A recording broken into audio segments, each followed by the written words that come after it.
Our little guy Cooper's always been into scooters. 2 years ago, he finally got like a really nice scooter, and I thought, hey, why don't we make a couple ramps? Now, being the dad, I want to build a big ramp, right? It's 3 feet, 4 feet tall, nice 45-degree slope. However, I thought, let's rein it in a little bit. Let's go with a foot and a half tall, with a 45-degree slope, and that's going to be awesome. Problem is, 45-degree slope on a skateboard and scooter ramp, way too stiff. So this summer, Coop and I wanted to upgrade it so that we could put a nice curve on it, and this is our vlog on how we did it. First off, we got to cut off the old ramp part seen here. This was pretty simple. It was just a couple cuts along the side, and then it came right off. One of the harder aspects to this is getting that nice curved line.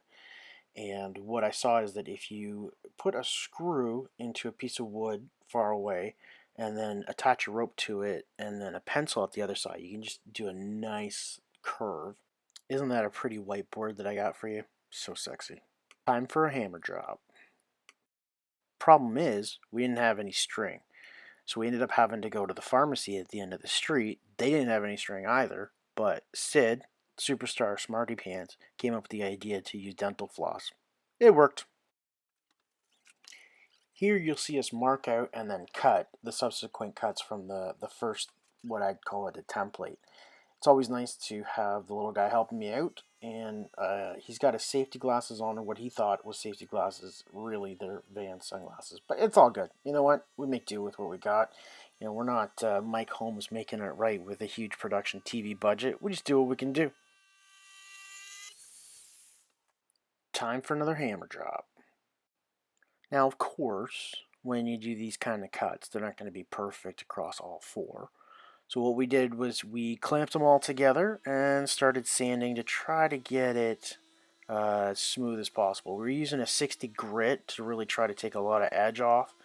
It worked out okay. Wasn't perfect, but you know what? It'll work. The purpose of this clip was to really show sawdust flying everywhere in a bunch of glory. It didn't really work out that way.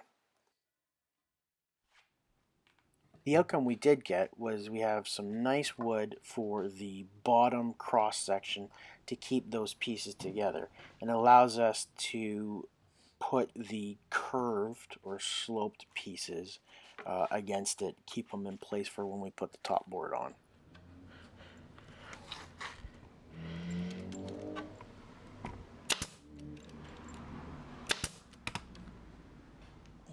I'm going to talk over this part because the microphone is way too sensitive and I sound like I'm having a heart attack, despite the fact that really I'm using a nail gun. I'm not even hammering this thing on my own.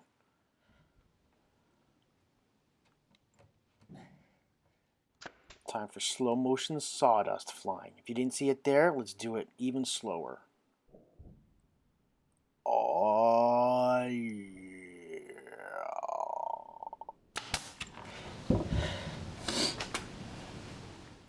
Okay, now we're really rocking. Loving it. We got the supports up. We got the slope pieces up. Problem is when I did my math, I divided by 4 instead of dividing by 3. So you notice the center piece is a lot further apart than the side pieces, which is going to be a big problem because you don't want people flying or basically pushing through the middle of the wood and creating holes. In order to fix it, what I'm going to do is take a 2x4 and cut it in half, as you can see here. Nice gloves. Oh, wood's about to fall off because I'm not really doing a good job. But as it falls, comes apart. Here's a picture of it. Nice. Now that those support beams are in, we can start putting on the wood. We're using 1/8 inch masonite, 3 of them, one on top of each other. And here's the picture from the front. Alright, here it is in action. Cooper doing what he does, riding a scooter, putting up some tricks. What we did was we grabbed some metal, very thin metal, and folded it over the edges at the bottom so that the pieces of wood wouldn't fall off. I don't know if this is going to work out or not. I think we might need a little bit of duct tape to keep it in place because it kept slipping off.